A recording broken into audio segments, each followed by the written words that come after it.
The prince agrees with the price and confirms with his subordinate. Aoife is confused at what they are talking about, and the prince takes out a huge bag of gold, telling her she is going to be freed.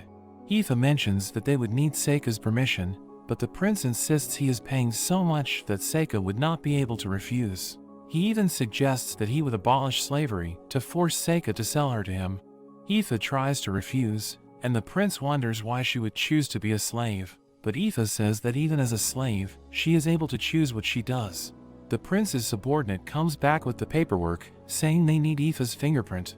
The prince becomes hesitant, but the man tells him that Aoife will eventually realize that this was for her own good. The prince has his guards restrain Aoife, and she prepares to defend herself, but Liz creates a barrier that blocks her magic.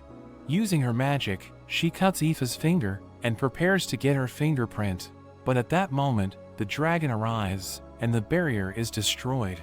Seika appears and apologizes for arriving in such a manner. He explains the situation with the dragon and says that he needs a fire user to help warm the egg. He sees Aoife and calls out for her help.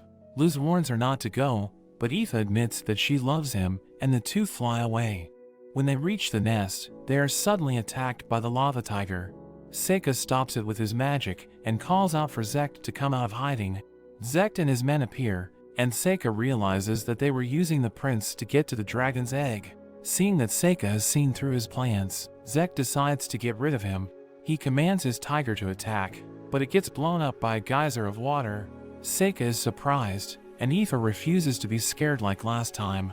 The tiger attacks again, and Zekt sends his men to attack, but Seika uses his white inferno attack, unleashing an enormous blast of white flame that completely vaporizes the tiger. Zekt wonders who Seika is, and he just calls himself the world's strongest mage. The dragon approaches, and all of Zekt's men make a run for it, but Seika captures them all with his vines, and Aoife reduces his book to ashes. Seika praises Aoife, and is impressed that she has even learnt water magic, giving her a head pat. Seika reports to the prince, revealing that Zekt was deceiving him, and the prince has them all locked up.